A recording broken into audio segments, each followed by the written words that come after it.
ہر قسم کی حمد و ثنا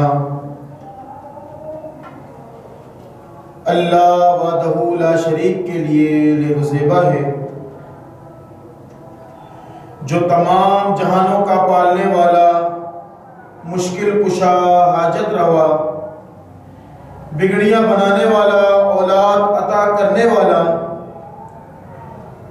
ہر قسم کی مشکلات حل کرنے والا، مشکل کشا، حاجت روا ایک اللہ رب العالمین کی ذات اقدس ہے۔ لا تعداد ان گنت درود و سلام ہو امام الہدی، امام البشر، خاتم الانبیاء، جناب محمد الرسول اللہ صلی اللہ علیہ وسلم کی ذات اقدس پر۔ حمد و ثنا کے بعد اللہ رب العالمین اپنے مقدس کلام میں ارشاد فرماتے ہیں، فویل للمصلین، کہ ہلاکت ہے، بربادی ہے، آگ ہے نمازیوں کے لیے۔ یعنی اللہ تعالیٰ ان لوگوں کو کہہ رہے ہیں جو نماز پڑھتے ہیں، نمازیوں کے لیے ہلاکت اور بربادی ہے، آگ ہے ان کے لیے۔ کون سے نمازیوں کے لیے؟ جو اپنی نمازوں میں سستی، کاہلی، نمازوں میں غفلت برتتے ہیں، ان کے لیے بربادی ہے۔ ہم میں سے ہر شخص کامیاب ہونا چاہتا ہے، اللہ رب العالمین کی جنتوں میں داخل ہونا چاہتا ہے۔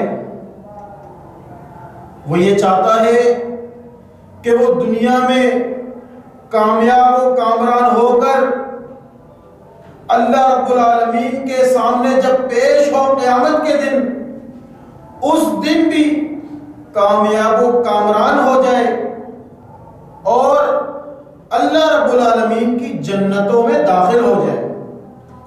ہم میں سے ہر شخص یہی چاہتا ہے۔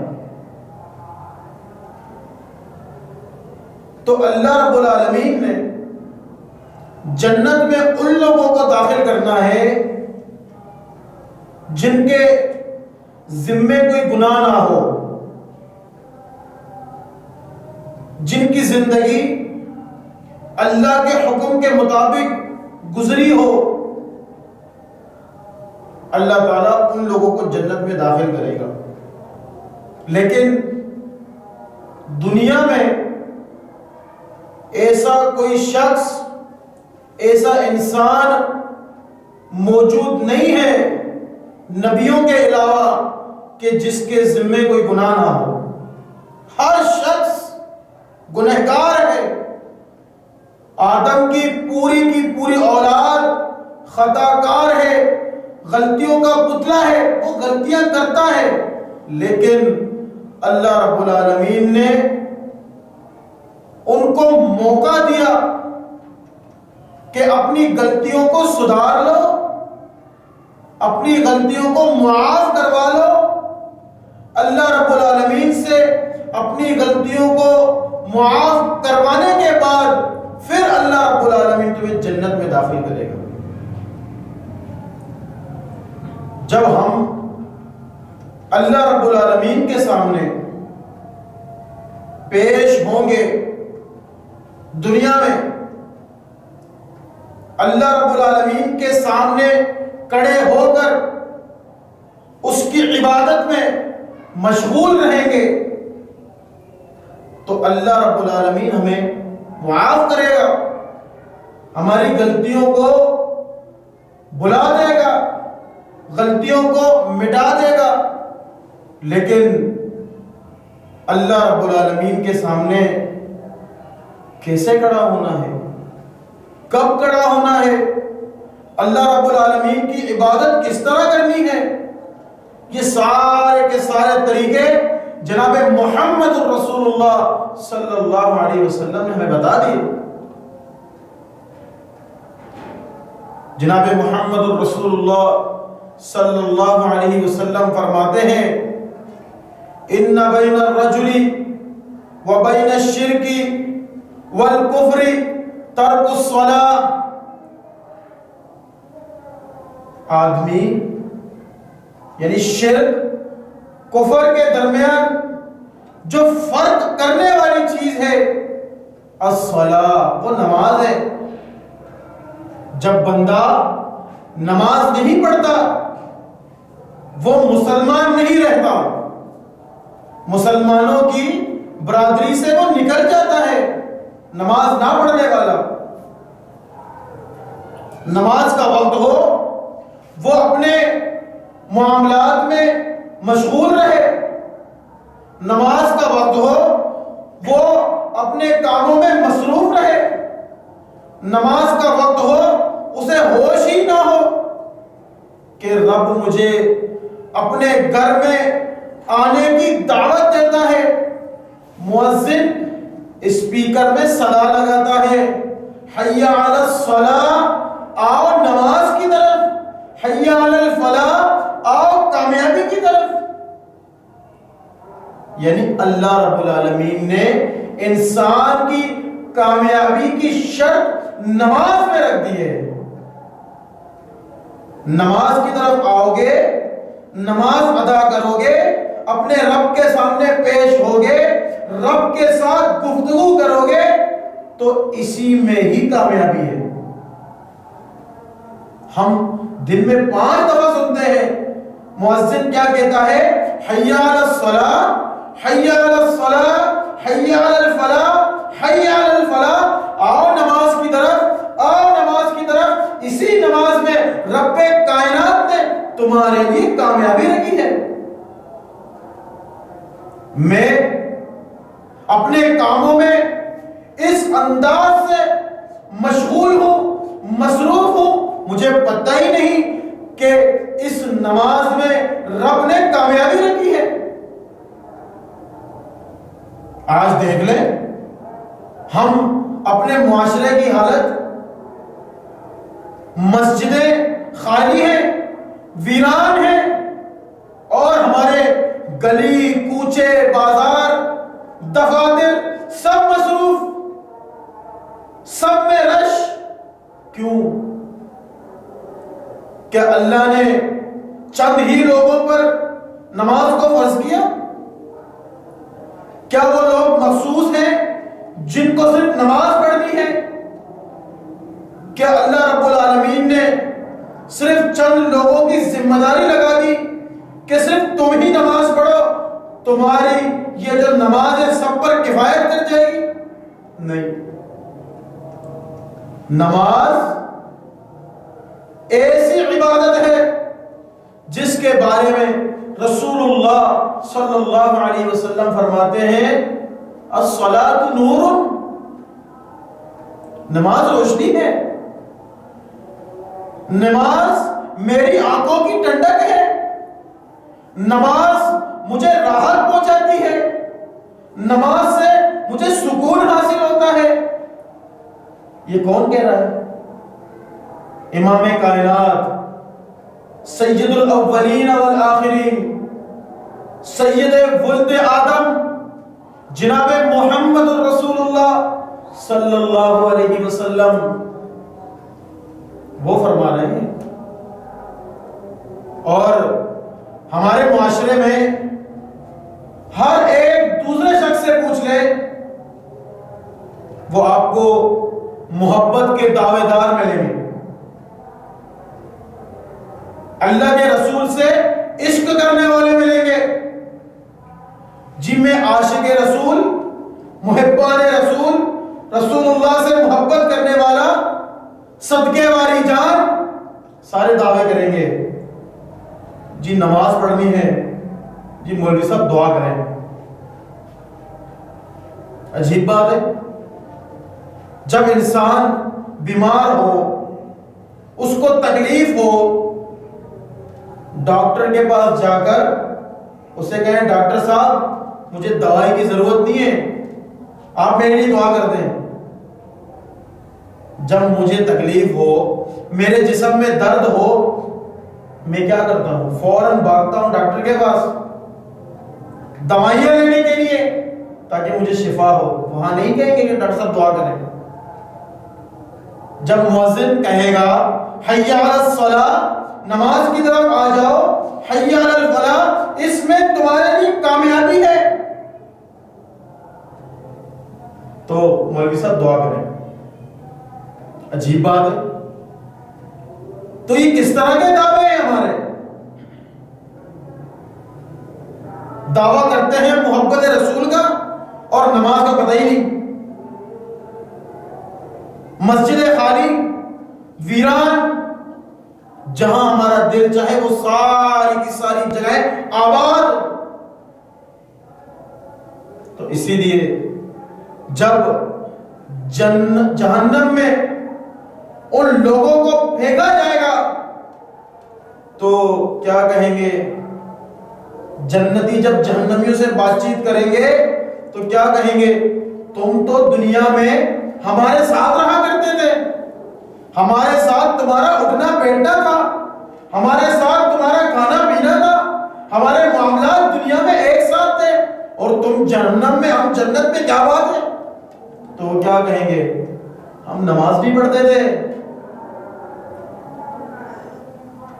ہم تو آذان سن کر اپنے دنیا کے کاموں میں مصروف و مشغول رہتے ہیں۔ میں اس بات کا مجھے خیال ہی نہیں آیا کہ مؤذن رب کا حکم مجھے سناتا ہے، وہ آوازیں میرے کان میں پڑتی ہیں، میں تو ٹس سے مس نہیں ہوتا۔ جب آنکھ بند ہوئی، ملک الموت سر پہ تھا، اب مجھے حقیقت نظر آنا شروع ہو گئی۔ اب مجھے پتا چل رہا ہے کہ آگے میرے ساتھ کیا ہوگا۔ پھر جب جہنم میں ڈالا جائے گا، زندگی تو رب کے بغاوت میں، رب کے حکم کے خلاف، آپ علیہ السلام کے فرامین کے خلاف اپنی زندگیاں بسر کرتا رہا، اور جب موت کا فرشتہ میرے سر پر پہنچا، اب مجھے حقیقت نظر آنا شروع ہو گئی کہ آئے اب یہ کیا ہو گیا۔ اور جب قیامت کے دن رب جہنم کی آگ میں ڈالے گا تو کیا کہے گا؟ فَاعْتَرَفُوا بِذَنبِهِمْ فَسُحْقًا لِأَصْحَابِ السَّعِيرِ، اعتراف کرے گا کہ رب گناہ ہو گئے، اپنے گناہوں کا اعتراف کرے گا، لیکن اس وقت کوئی فائدہ نہیں ہوگا۔ اللہ نے ابھی مہلت دی ہے۔ دنیا میں ہر شخص کامیاب ہونا چاہتا ہے، ہر شخص یہ چاہتا ہے کہ میں دنیا میں کامیاب و کامران ہو جاؤں، دنیا کی دولت، دنیا کا مال و متاع، دنیا کی رنگینیاں میرے پاس پہنچ جائے۔ لیکن رب کیا کہتا ہے؟ ہم دنیا کے پیچھے پڑ گئے، دنیا کمانے لگ گئے، دنیا کے چکروں میں پڑ گئے۔ اللہ فرماتے ہیں یہ کھیل تماشے کے سوا کچھ بھی نہیں ہے، یہ تھوڑی سی زندگی رب نے تمہیں اس لیے دی ہے کہ تم اس کو راضی کرنے کے لیے، اپنے گناہوں کو معاف کروانے کے لیے اس دنیا میں تمہیں بھیجا ہے۔ الذی خلقکم من نفس واحدہ، اس نے جب تمہیں ایک جان سے پیدا کیا، کسی لیے پیدا کیا؟ خلقکم، تمہیں پیدا کیوں کیا اللہ نے؟ اپنی عبادت کے لیے۔ اپنے رب کی عبادت کرو، اور عبادت کرنے کا بہترین طریقہ اور تمام عبادات میں سب سے بہترین عبادت نماز، اور رب نے پوچھنا ہے نماز کے متعلق،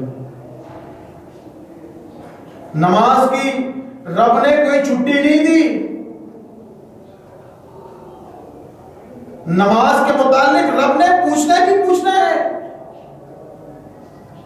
انسان کو اللہ نے نماز کی چھٹی دی نہیں.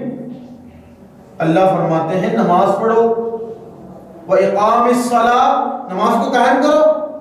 بیمار ہو پڑھ نہیں سکتے بیٹھ کے پڑھو. بیٹھ کر نہیں پڑھ سکتے لیٹ کر پڑھو. وضو نہیں کر سکتے تیمم کرو. اگر لیٹ کر بھی نہیں پڑھ سکتے تو اشارے سے پڑھ لو.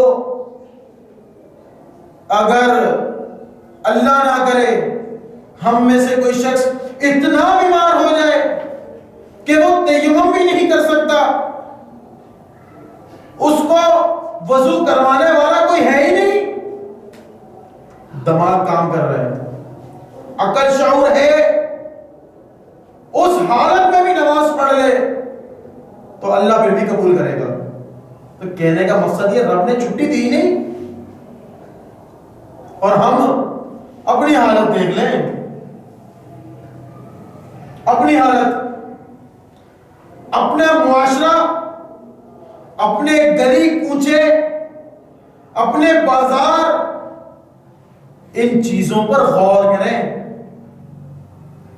کہ اللہ رب العالمین نے جناب محمد الرسول اللہ صلی اللہ علیہ وسلم کی سچی وحی والی زبان سے یہ پیغام لوگوں تک پہنچایا کہ کامیابی نماز میں ہے. نماز پڑھنے کے بعد تم کامیاب ہوگے، تمہاری مغفرت نماز کے اندر ہے. اور میں صرف زبانی کلامی دعوے کر کے نکلنے کی کوشش کرتا ہوں. میں کس کو دھوکہ دیتا ہوں؟ اللہ کو؟ لوگوں کو؟ یاد رکھیں ہم لوگوں کو دھوکہ دے سکتے ہیں، رب کو دھوکہ نہیں دے سکتے. وَمَا يَخْدَعُونَ إِلَّا أَنفُسَهُمْ. اور رب کہتا ہے کہ یہ رب کو دھوکہ دیتے ہیں، رب کو دھوکہ نہیں دے سکتے، وہ اپنے آپ کو دھوکہ دیتے ہیں. مغفرت، کامیابی اللہ نے نماز میں رکھی ہے. ہم غور کریں کہ ہم نماز میں پڑھتے کیا ہیں. ہم اللہ اکبر اللہ کی بڑائی بیان کرتے ہیں. اگر دنیا میں کوئی ہمارا کام کر لے، ہمیں فائدہ پہنچا دے، کتنی تعریف کرتے ہیں اس کی، کتنے پتہ نہیں کیا کچھ کر لیتے ہیں اس کے لیے. صرف چھوٹا سا کام، دنیاوی فائدہ. اور وہ رب جس نے مجھے پیدا کیا، ماں کے پیٹ میں 9 مہینے مجھے زندگی دی، اس کے بعد مجھے دنیا میں پہنچایا، پھر اس دنیا میں میرے رزق کا بندوبست کیا، میری پرورش کی، میری ضروریات کا خیال کیا. ان تمام چیزوں کے باوجود بھی میں اپنے رب سے بے وفائی کروں.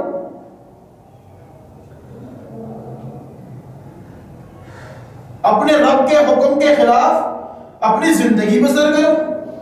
عجیب بات ہے.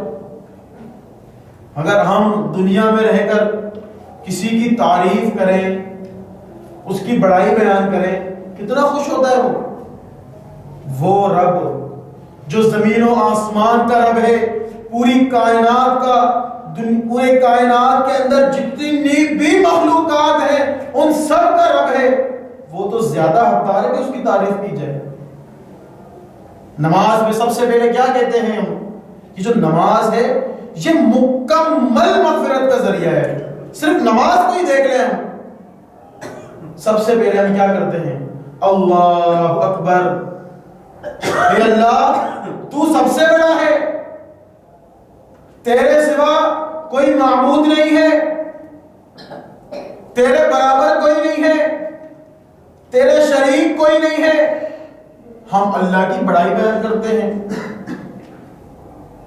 پھر ثنا پڑھنے کے بعد سورہ فاتحہ میں ہم کیا کہتے ہیں؟ الحمدللہ رب العالمین، ساری کی ساری تعریف اللہ ہی کے لیے ہے جو تمام جہانوں کا رب ہے۔ مالک یوم الدین، بدلے کے دن کا مالک ہے۔ پوری سورہ فاتحہ پڑھنے کے بعد ہم اللہ سے کیا کہتے ہیں؟ اللہ کی تعریف بیان کرتے ہیں، اللہ رب العالمین کا حمد و ثنا بیان کرتے ہیں، پھر اللہ سے اپنے لیے ہدایت طلب کرتے ہیں۔ اے اللہ ہمیں سیدھا راستہ دکھا، ان لوگوں کا راستہ جن پر تو نے انعام کیا، جن کو تو نے جنت کی بشارتیں دی، جو تیرے نیک صالح بندے ہیں، جو ہمیشہ اپنی زندگی کو تیرے حکم پر، تیرے نبی کے فرمان پر، تیرے نبی کے سنتوں کے مطابق اپنی زندگیاں بسر کرنے والے تھے۔ اے اللہ ان لوگوں کے راستے پر ہمیں بھی چلا دے تاکہ ہم بھی کامیاب ہو جائیں۔ ان لوگوں کے راستے پر نہ چلانا جن پر تو نے غضب کیا، جن پر تیرا غصہ تھا، جن پر تو نے عذاب مسلط کیا، جو تیرے عذاب کی وجہ سے دنیا میں غرق ہو گئے۔ اے اللہ ان لوگوں کے راستے پہ نہ چلانا۔ یہ کیا ہے؟ اللہ تعالیٰ کی تعریف، پھر اللہ تعالیٰ سے سیدھے راستے ہدایت طلب کرنا، اس کے بعد ان لوگوں سے یعنی برے لوگوں سے، شیاطین کے کارندوں سے، ان سے پناہ طلب کرنا۔ پھر قرآن کی تلاوت کرتے ہیں، سورہ فاتحہ ہی لے لیں، اس میں بھی اللہ کی تعریف۔ اس کے بعد رکوع میں جا کے کیا کہتے ہیں؟ سبحان ربی العظیم، پاک ہے، بلند ہے، سب سے بڑا ہے میرا رب، سمیع اللہ لمن حمیدہ۔ یہ ساری باتیں سمیع اللہ لمن، اللہ نے سن لی ہے۔ پھر حالت سجدے میں سبحان ربی الاعلی، پاک ہے میرا رب، بلند ہے، سب سے بہتر ہے۔ یعنی کہنے کا مقصد یہ ہے کہ یہ جو نماز ہے، جتنی دعائیں ہیں ان دعاؤں پر ہم غور کر لیں، ان کے ترجمے دیکھ لیں۔ لیکن اگر ہم نماز پڑھنے بھی آتے ہیں، ہمیں تو اتنی جلدی ہوتی ہے کہ امام سلام پھیرے اور ہم مسجد سے بھاگیں۔ ہم تو اس مرض میں مبتلا ہیں، سمجھنا تو دور کی بات ہے، بس صرف امام کہے السلام علیکم ورحمۃ اللہ، بندہ غائب۔ کیا ہے یہ؟ اللہ رب العالمین قیامت کے دن جب بندے کے نماز کا حساب و کتاب کرے گا، تو جب فرائض جو فرض ہیں، جو پڑھنی ہی پڑھنی ہے، جن کی کوئی چھٹی نہیں دی رب العالمین نے، جب وہ کم پڑھیں گے تو رب فرشتوں سے کہے گا کہ لاؤ فرضوں کے علاوہ اس کی سنتیں جو ہیں، جو نوافل ہیں وہ لے آؤ، فرائض میں ڈال دو، فرائض کو پوری کر لو۔ نوافل تو دور کی بات، ہم فرض نہیں پڑھتے، اس میں سستی اور کاہلی ہے۔ تو اسی لیے رب کیا کہتا ہے؟ فویل للمصلین، ہلاکت ہے، بربادی ہے، ویل ہے، جہنم کی آگ ہے، آگ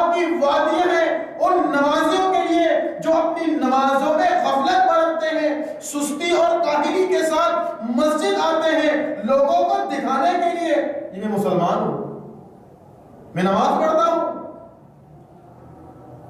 نام اپنا مسلمان رکھنے کے بعد ہم اس کو ثابت کرنے کی کوشش کرتے ہیں جان چھڑا کر، جی میں نماز پڑھتا ہوں، دکھانے کے لیے. تو پھر قیامت کے دن رب کہے گا کہ جس کو دکھانے کے لیے تو یہ نمازیں پڑھتا تھا، جا اجر بھی ان سے لے کر آ. پھر وہ بڑا سخت دن ہوگا، پریشانی کے عالم میں ہوں گے لوگ، مشکلات میں مبتلا ہوں گے لوگ. جو دنیا میں ایک دوسرے سے محبت کرتے تھے وہ ان سے بھاگنے لگیں گے، پریشان ہوں گے، لوگوں کے دل ڈرے ہوئے ہوں گے. کچھ تو ایسے لوگ ہوں گے قیامت کے دن جن کے چہرے سیاہ ہوں گے، اور قیامت کے دن ایسے لوگ بھی ہوں گے جن کے چہرے بڑے روشن ہوں گے، دل ان کے بڑے خوش ہوں گے، جن کو نامہ اعمال سیدھے ہاتھ میں دیا جائے گا، اور اس خوشی میں وہ لوگوں کو دکھاتے پھریں گے، دیکھو میرے رب نے مجھے کامیاب کر لیا، میں کامیاب و کامران ہو گیا. تو یہ کامیابی، یہ کامرانی ایسے نہیں ملتی. اپنی زندگی کو رب کے حکم کے مطابق گزارنا پڑے گا، رب کے تابع کرنا پڑے گا.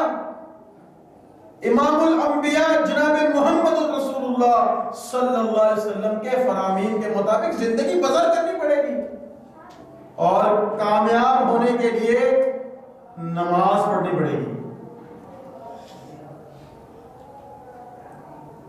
نبی کریم صلی اللہ علیہ وسلم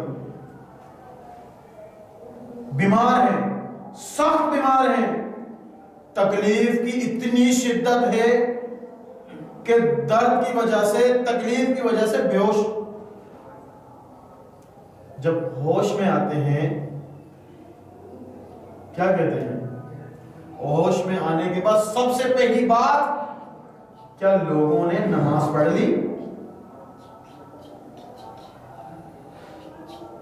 امی عائشہ رضی اللہ تعالیٰ عنہ فرماتی ہیں، نہیں اللہ کے رسول، آپ کے انتظار میں اللہ کے رسول دوبارہ بے ہوش ہو جاتے ہیں، دوبارہ ہوش میں آتے ہیں، پھر پوچھتے ہیں لوگوں نے نماز پڑھ لی؟ امی عائشہ پھر وہی بات کہتی ہیں، اللہ کے نبی آپ کے انتظار میں ہیں. 3 دفعہ یہی معاملہ ہوتا ہے. ہم اس بات سے اندازہ لگائیں کہ نبی کریم صلی اللہ علیہ وسلم کے نزدیک کتنی اہمیت ہے نماز کی، اور ہماری نظروں میں نماز کی کتنی اہمیت ہے. نماز کو ہم کتنی اہمیت دیتے ہیں، اپنے کاموں کو زیادہ اہمیت دیتے ہیں، اپنے کاموں کو زیادہ فوقیت دیتے ہیں، یا رب کے اس حکم کو جو رب نے فرض قرار دی، جس کی چھٹی دی نہیں رب نے، اس کو ہم اہمیت دیتے ہیں. فیصلہ ہم خود کریں. اگر ہم سے کمیاں کوتاہیاں ہو گئی، رب کی بغاوت ہم سے ہو گئی، تو پھر پریشان ہونے کی ضرورت نہیں ہے. رب سے توبہ کر لیں، معافی مانگ لیں رب سے، اور رب کے سامنے کھڑے ہو جائیں، نمازوں کو شروع کر لیں، خلوص کے ساتھ، خشوع اور خضوع کے ساتھ اپنی نمازوں کو ادا کریں. یعنی اس طرح نماز ادا کریں، ہمارا ایمان اتنا پختہ ہونا چاہیے کہ گویا ہم اپنے رب کو دیکھ رہے ہیں اپنے سامنے. اگر اتنا نہیں ہے تو ایسا تو ہو کہ رب ہمیں دیکھ رہا ہے. ہم خود غور کریں، فکر کریں، اپنی زندگیوں کا احتساب کریں کہ اللہ رب العالمین ہمیں معاف کیسے کرے گا، ہم کامیاب کیسے ہوں گے. رب نے طریقہ بتا دیا کہ کامیابی کے راستے یہ ہیں، کامرانی کے راستے یہ ہیں. کامیاب ہونا چاہتے ہو تو یہ راستے اختیار کرنے پڑیں گے۔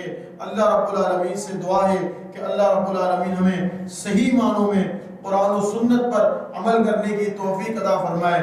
اقول قولی ھذا استغفر اللہ لی ولکم ولسائر المسلمین اجمعین برحمتک یا